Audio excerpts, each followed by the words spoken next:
What is up, everybody? Welcome back to another edition of the Sheehan Show here on Sherdog.com, and I am back with 5 more bets for the week in mixed martial arts. It's not really that there's one of them. One of them's a future bet. I'll say that to you, and we will get into that in a second. But no Bellator, no UFC, no PFL, no One Championship this weekend. But we have Cage Warriors, so I have 4 bets from you from Cage Warriors.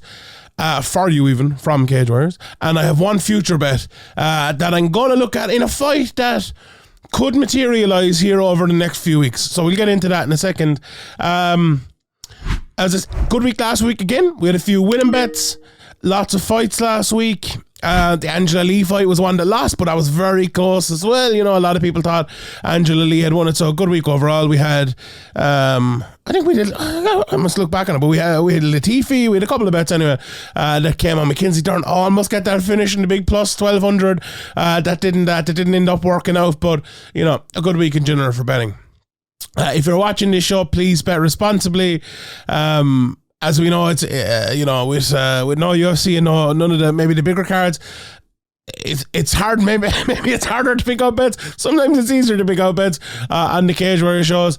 A lot of the fighters are kind of like fighting at different levels and coming into this level, and Ian is a fantastic matchmaker, and sometimes he's like, maybe this guy isn't at that level compared to what he did fight at before, and then he comes in and he absolutely destroys the guy.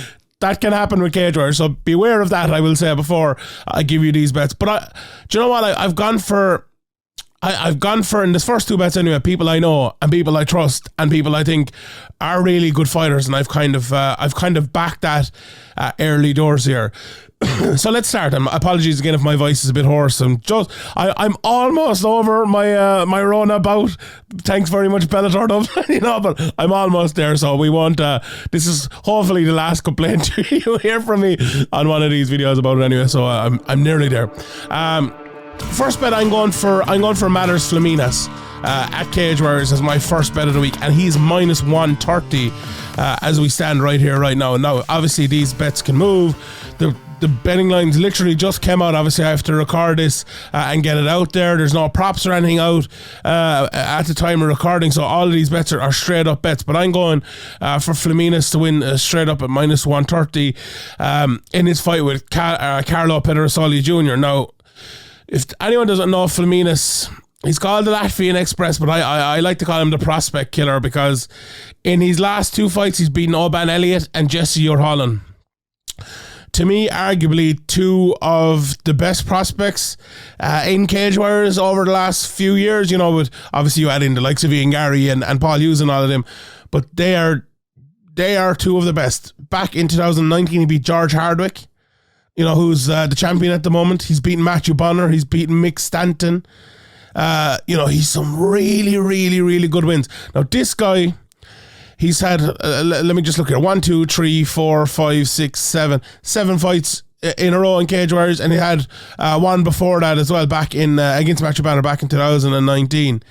And, you know, he's lost a few. He lost to Matthews Figlak, he lost to Jack Grant, but most of the time he's gone in here winning, and he's winning well, and he's looking good. And there's never much talk of Madars-Fleminas going to the UFC, or Madars-Fleminas even, you know, not necessarily getting to the title shot, because I think he should be there right now. And if not, maybe with this win. But they're holding an interim title fight now with Reece McKee still the champion, and he's not even in that. So I don't know what the crack is here with Madars-Fleminas and why he's why he's not getting those sort of shots, but he's getting a tough fight here against Carlo Pedersoli. Now, I say that because I believe Madars-Fleminas is a really, really, really good fighter. I believe he is Cage Warriors championship level. I believe he could go to the UFC and give lots of lads good fights. Now, do I think he go and become a top 15 guy or a champion or anything like that? At 34 years of age, I don't think so. But do I think he could go to the UFC and have a good 10, 15 fight career in the UFC over the next 5 years and, you know, win 60% of those fights, 70%? Yeah, I do. Yeah, I think he could do that. Now, he's coming in here and he's meeting a guy who's been in the UFC. He's meeting a guy who's been in Bellator as well, like Carlo Pedersoli Jr., and he's only 29 years of age. You know, he he has some wins he's one win anyway in the UFC. He beat Bradley Scott. His win over Nicholas Alby back in Cage Warriors back in the day. He's fought in the Bellator Milan card that happened in back in 2020. Lost that. He lost 3 in a row after losing 2 in the UFC, but he's gotten a 2-fight win streak now, one in Golden Ticket and one in another promotion as well. So he's kind of back, I suppose, back to winning ways there. So that's kind of, that's the laydown of where both guys are in their career at the moment. On the fight itself, you look at Fleminas and the last 2 wins that I mentioned there, he showed maybe different sides of himself, but different sides in a well-roundedness, if you want to put it that way. He can wrestle, as he showed against Orban Elliott. He can strike. He has big power. Madars Fleminas can really, really do it all. Like that Jesse Holland fight. So if anyone doesn't know Jesse Holland, he's this big, scary juggernaut of a fighter that just walks forward and tries to take you out of the fight. And Fleminas stood up to him and beat him. He really did. He really, really did. Orban Elliott, I said it before, I think he is the next big thing to come out of Cage Warriors. He's gone on and won at least, I think, 2 fights since this last, and he's fighting again coming up, I think, soon. And he went in and he beat him. He beat the fight out of him, and he won that fight. And he did it with a bit of wrestling, he did it with a bit of striking, he did it with everything. And I think you look at a guy like Carlo Pedersoli, who goes in there and is, I think he's a good technical fighter, but does he have like the heart and will and well-rounded game of a Fleminas? He doesn't have that, I don't think. I think Fleminas is a better, well-rounded fighter, is a tougher guy. The one thing I would say about Pedersoli and why this betting line is as close as it is, he's probably a better athlete, and being someone who is younger, being someone who's been at a higher level, there's probably a look at him and go, right, he can reach that higher level again, whereas is Fleminas ever going to reach that level? That's probably thinking here. Now, Fleminas is the favourite at minus 130, and I think that's the respect he deserves. I think this line is just about right. Like, I think Pedersoli is going to come in here, find out the southpaw stance. He's going to throw his big high kicks. He throws some wild kicks as well. He's going to throw his left hand right down through the middle, and he's going to try to hurt Fleminas. I don't think that's going to work. Honestly, I think Fleminas is going to stand up to it. I think he's going to get his boxing going. I think he's going to hurt Pedersoli more than Pedersoli hurts him. And if he can get a big takedown in here, or if he can get a big knockdown or something like that to just turn the fight a little bit, I think Fleminas will be able to pull through and win this one. If Pedersoli does that, I think Fleminas will still be able to come back, if you get me. And that's a big reason I'm going for this. I said it, my first 2 picks here are guys I know and I've watched a lot of, and that I trust their ability to pull through things and win. And that's why I'm going for Fleminas to win here. My second bet of the week, I'm going for Dominque Wooding, the champ, at minus 185 here to win over his opponent, Michele Martignoni, who's 7-1, Wooding 9-4. Now, Wooding, he's such a talented guy, and that 9-4 record is a bit deceiving. Some of his losses have come to really good guys. Andy Young back in the day, Franz Malambo, who Franz Malambo's one of the best fighters outside of the UFC, I would say, or better one outside of the big promotions at the moment, without a shadow of a doubt. And he went to a decision. He lost that fight, but he's come back. After the stint in Bellator, he's won 3 fights in Cage Warriors, become the champion. Brilliant comeback win against Nathan Fletcher. Big flying knee against Carlos Abreu. Big head kick against Cameron Hardy. Now, leading up to this fight, and for the last maybe year or so, not that, when was his last fight was in December last year, so it's almost a year now. Jesus, it's almost a year, 10 months or so. There has been talk of him wanting out of the Cage Warriors. The big rumors that the PFL wanted him, and he put up things on Twitter and everything. So how much in this fight will he be? Will he want to lose the title to get out of the Cage Warriors type of job? No, I'm sure he won't want to do that. But if you look at it from a mental point of view and look at it from all of that, there are definitely questions over Dominque Wooding coming into this. But I think he's good enough still to win the fight. He's such a talented striker. His wrestling has got better. His takedown defense has got better. His ability, one of those fights I mentioned there, he almost got a stoppage. I think he might have gotten a stoppage, but you know, the kind of the McGregor elbows, as I call them, or the hammer fists against the clinch, and the elbows against the clinch. And I think he's a really, really good guy all around now, whereas before maybe he was just a good striker. Now he can fight everywhere. You know, I suppose the same could be said for Martignoni. Very good striker as well, but he has, you know, 3 submissions in his 7 wins. Has some good wins, beat Scott Malone last time out.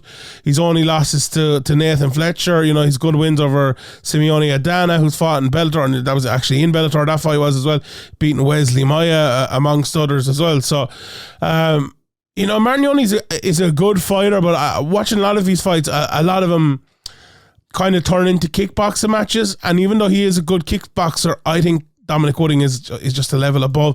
I think he hits harder. I think he's technically better in lots of different ways, and I think he's bigger, stronger, longer as well than Martignoni, and that's a very hard thing. Like, I'd probably pick Martignoni against most guys at this weight in this division, I suppose. But against Wooding, it's going to be very, very tough. Like, if you look at the guys before who be like look at a guy like Franz Malambo, he's physically like Franz is a massive 135, or big and lean and tall and strong, very technically good striker. Like, I don't think Martignoni has the same attributes as someone like a Franz that can win the fight in that sort of way. Plus, Wooding is a very different fighter now as well. I really do think this is one of these fights where Martignoni probably over the first 2 rounds, if he's smart, I think he'll probably try to put Wooding against the cage, try to back him up anyway, at least try to get it against the cage, even if it's not clinched against the cage, where he can land a few body shots, come inside, land these short shots. If he's fighting at distance against Wooding, I think it's going to be a problem for him. And the problem is he does fight that way a lot of the times. So if he fights his normal fight, I think Wooding, you know, that fight is made for Wooding. I don't think he can do that. I don't think he will do that. But I still think at the end of the day, Wooding will end up winning that fight, because, you know, that fight against Nathan Fletcher was that. You know, he was pushing him against the fence, he was holding him there, he was taking him down, and he still managed to come back and he still managed to win the fight. And it wasn't lucky or anything like that. I think he has that in his locker, and I think he can do that. And I think that's the way this one will go. It's going to be a close fight, I think, for 2 rounds. I could see a 3rd round knockout again for Dominic Wooding, something like that. But at minus 185, I think that's a pretty good price, and I'm going for Wooding at that. Right, the next bet here, I'm going for Michele DiSegni to win her fight at Cage Warriors again against Bryony Tyrell. Look, Bryony's a good fighter, and I was looking at this as maybe one of them as my flyer of the week, because there's a big difference here. Now, the price, minus 450 for DiSegni. Maybe it's one you could throw in if you're doing an accumulator or something like that. There isn't many fights this week, so I don't have much to to go on. I think this is a good price, honestly, for this fight. Now, you know, DiSegni, I haven't watched her. She's fought a few times she fought in the Contender Series. She's 9-4, but I think she's better than that record. She fought in Aries as well. She ended up losing that fight, but she's, you know, Brave and Cage Warriors before. She's beaten Corey McKenna back. I know it was back in 2018, but still, you look at Corey McKenna now. She's in the UFC and won 2 of her last 3 fights. So that win just looks better and better all the time. She lost her last fight out. But like, how much can you read into that? She's win also over Audrey Carouche, who has fought in a few big shows. She fought Danny McCormack, if I'm not mistaken, as well. Ended up losing that fight in the 3rd round, but you know, she has some good names. She has some, you know, fought Mallory Martin in the Contender Series as well, went all 3 rounds with her. And the biggest thing in that, right, so the Mallory Martin fight is the fight I'm sure that Bryony Tyrell will be looking at in her coaching team, where she got taken down and she won there. And that's really where Tyrell wins the fight, if she can win the fight. Now, can she win the fight there? Very hard to say. I think I was talking to my friend Jake Smith, and he was telling me she hasn't fought in 3 years, but I think she's over 40 now as well, if I'm not mistaken. You know, but she is some very good names on her record. Maybe none of them wins, but she fought Denise Keelholz, she fought Lashana Green, she fought Molly McCann, fought Kate Jackson. But I find it very hard to pick her in this fight. It has to be DiSegni, I think, to win this. If you look at her and want to see her game, a lot of her fights are very similar. A very, very good striker, fights out of the southpaw position as well, but can switch it up, throws nice jabs, a very powerful striker. And I think Bryony Tyrell is going to have to be going for takedowns here early and often. I think that's her way to fight, her way to win this fight. But honestly, I'm definitely picking DiSegni in this fight. I think the minus 450 is about right. And look, as I said, if you have an accumulator, maybe you're doing a bit of NFL or you're doing a bit of Premier League or something like that, and you want to fill it up a bit, maybe this is one to throw in there. So, Micol DiSegni minus 450. Right, I have my flyer of the week is going to be a Cage Warriors fight as well, but let me take a break from Cage Warriors for the next one for a second. And I'm going for a future bet here. So, Charles Oliveira is fighting very soon against Islam Makhachev, and if he wins that, I have a feeling, we haven't had in a while a super fight. We haven't had a champion versus champion super fight in a long, long while. And I think the UFC will be actually mad to do one. I really do. I think the UFC will want to put on a champion versus champion super fight, maybe at the end of the year, maybe at the start of next year. And I think it's going to be the lightweight champion versus the featherweight champion. And I'm not necessarily saying who my pick for the for the Oliveira versus Makhachev fight will be, but the betting here is for Oliveira and Volkanovski, right? And Volkanovski is plus 120 to win that fight against Oliveira, and that's the bet I'm going for. So it's a future bet. So if this doesn't happen, I think you get like a year in it or something like that, or by the end of 2023. So I'm betting it. If it doesn't happen, you get your money back, or however it works like that. I really like that price for Volkanovski. Now I was looking at the Sherdog rankings, pound for pound rankings, actually just before I came on to do this, and Volkanovski's ranked number 1, and I love that. Like, I think Volkanovski has been not on some rankings he's been in the right place, but in the official UFC rankings, I don't think he's been ranked high enough for the last couple of years. This guy is such a good fighter. Now Charles Oliveira is a good fighter as well, but I think Oliveira, a guy who's fought down at 145 before. Okay, he's missed weight loads of times, but he's missed weight at 155 as well. I don't think its size is going to win him that fight necessarily. Like, Volkanovski's fought bigger guys all the time. He's a smaller guy. He could probably go down to 135 as well. I think Volkanovski...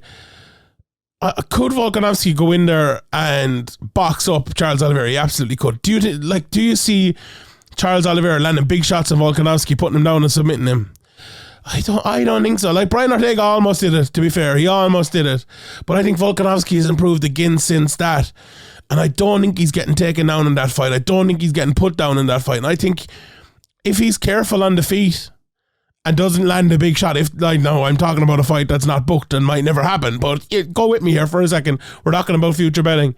If that fight was to happen, I think that's a good fight for Volkanovski, honestly.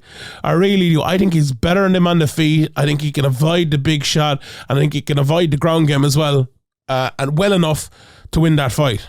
So, a fight that's not booked, a fight that might never happen, but a fight that, you back it. If it does happen, you've got a really good price on Volkanovski at +1. I think that's a great price at +120.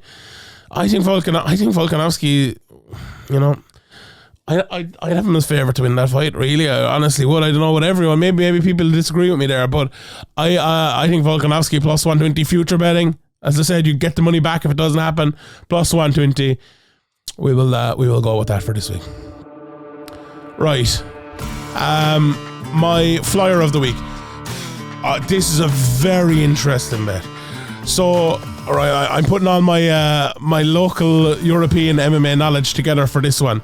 So, I'm going for Albert Diaz at +425 to beat Mark and Charriere. So, people probably know Morgan Charriere. Charriere has become like really famous in France over the last while. He's part of like this YouTuber's channel, and he's massive fan base. He has fought in 2 Cage Warriors championship fights, or maybe more even, over the last while. He fought and lost in 2 close decisions, one majority decision, one split decision against Hughes and Vucinic are going to be fighting for the title coming up soon. He fought Barry Goodwin and beat him, fought Dean Truman and beat him. He fought some really good guys. He fought Soren Back and fought others as well. And he's coming back here after the Paul Hughes fight, which happened almost a year ago to the day, October 1st into 2021. And I think he broke what's the one in your face called again? The orbital. I think he broke his orbital in that one. So he's been out for a good while and not able to come back since then. His opponent is Albert Diaz. Okay? Albert Diaz is 5-3. He's 30 years of age, fighting out of Killer Bees Muay Thai.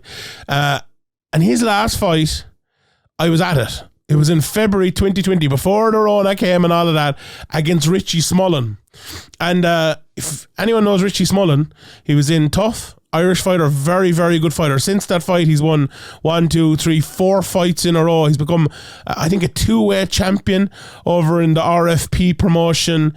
Beat Harry Hardwick, who's doing good things at the moment. He's very good wins before that as well. He's a draw with Reese McKee, who's a champion at welterweight now in Cage Warriors. He's beaten Limerick's own Sean Tobin and Adam Gustab and others as well. Really, really good fighter. And Diaz won that fight. Now, it was a somewhat controversial decision. I actually went back and I watched it today. There was a lot of grappling with maybe not a lot of punches. A very, very close fight. But Diaz won that fight, and before that, he had some tough fights, and he had some tough losses. But this guy is a good fighter. He really, really is a good fighter. A Muay Thai guy who people like to go across the cage, pull down, take down, and win fights against him that way. His losses in his career, decision and 2 submissions. Morgan, and those were back in 2016, 2015. Now, the question over him, I suppose, he hasn't fought in 2.5 years. Before that, it was a year. Before that, it was 2 years. So he's not active. He is really not active. But does he have the skill set to go in here and give Morgan Charriere, who's been out for a year himself, who's been dealing with, injury issues, does he have the ability to give him a fight? I absolutely think he does. Now, as I said, it's a slow week for betting in MMA, so I'm trying to pick one out here. But this is one I think I would pick out anyway. This is a tough fight for Morgan Charriere. I saw a few people actually when it was announced saying, Morgan Charriere is getting a layup, and I didn't really look at the fight. I was like, I kind of forgot who Albert Diaz was, if I'm being honest. But studying it today, looking back at the fights, I was like, oh, that's Albert Diaz.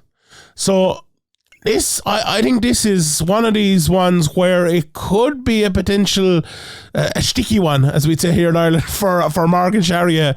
What did I say the price was again? Let me just look. Plus 425. I think that's a really, really, really good price. Honestly, I think it's a really good price. If you were to give me an even bet between the two of them, I think I'd go with Charriere. Now, let me say again, I skipped past my point there. Diaz, Muay Thai fighter, very good Muay Thai fighter. Charriere is a stand-up kickboxer, Muay Thai fighter as well. And if it turns into a Muay Thai fight, like that's what people don't want against Diaz. If it turns into that, we'll see how good Diaz actually is and see where he is in his career right now. It's a very, very interesting one, I think. One that you can't write off. I think if you're to write off Diaz in this, you'd be foolhardy. Now, Charriere might be, he's a favourite, obviously, and he might win the fight, but I think Diaz has a chance here, and he's beaten very, very good guys before.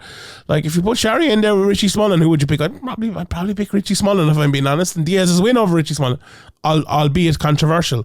So the flyer of the week, I think this is a perfect flyer of the week. I think this is what the flyer was designed for, something like this. So plus 425, I'm going for Albert Diaz here. Right, there isn't too much more to look at in terms of the betting. One thing I wanted to look at though, Bo Nickal. The betting odds have come out for this. He's minus 1800. plus 1100 for Jamie Pickett. That's big. That's a big one. If you fancy Bo Nickal to be all talk with Bo Nickal, then there's a good price for you there. I'll run through the Cage Warriors prices, and I'll give my picks for them as well. Look, some of them there are a lot of big prices here. Bryony Tyrell against Micol DiSegni. Obviously, I've gone for DiSegni there at minus 450, and I've talked about that. So against Favero, plus 700 to minus 1,000 for Favero there. You're obviously going to go for Favero. Charriere in minus 650, plus 425 for Diaz. Crazy price, I think. Real crazy price there. Pedersoli straight up is plus 100, minus 130. I've obviously talked about that for Fleminas. Carlo Michele plus 200 against minus 251 for Sabatino. You know, I haven't looked into that loads, to be honest, but I know Carlo Michele is a good fighter. And, you know, plus 200, you never know, I suppose. Only 3-2 against 3-1, so there isn't that much. Fought James Sheehan in his last one, and James Sheehan is a very, very good fighter. Sabatino hasn't fought maybe at that level yet. He's fought in Bellator a couple of times and has, you know, finished in his first fight. You know, Michele at plus 210 or plus 201, sorry, might be the bet there in a match like that. Another close one then, Belandi and Astray, plus 155, minus 185 for Joan Astray. Wooding minus 185, plus 155 for Martignoni, obviously going for Wooding there. And Zakaria versus Barbu. Barbu is plus 201, minus 251 for Zakaria. There's actually one fight, the betting isn't up for it yet. Dylan Hazan is fighting Dan Duiz. Now Dylan Hazan is a really, really good fighter on the way through. And if you look at Dan Duiz, and look at, he's 8-1, but look at the guys, some of the guys he's beaten. Bogdan Barbu, I mentioned a minute ago, beating Gerardo Fanni, who's a very, very, very good fighter. Lots of TKOs, lots of submissions on his record, but Dylan Hazan has looked really, really good, fighting out of Italy as well. Lots of talk about him maybe fighting for a title coming up very, very soon. He's beaten Josh Reed, beaten Scott Malone. Actually, Josh Reed is fighting one of the TKF brothers, the Team KF brothers even, coming up here very soon, so that's going to be fun as well. But that's a really good fight, and I haven't seen the price for that yet. It's not up here yet, but I would probably go for Dylan Hazan to win that one. I think if there was a betting fight at night or fight of the weekend, I think Pedersoli versus Fleminas, I think that's going to be a very, very good fight. So right, we will leave it there. I'll recap my bets again. Fleminas minus 130, Dominque Wooding minus 185, DiSegni minus 450, Volkanovski a future bet over Charles Oliveira plus 120, and Alberth Diaz, my flyer of the week, over Martin Charriere plus 425. All right, everyone, I will leave it there. My name is Sheehan for Sherdog.com, and I'll see you all next time.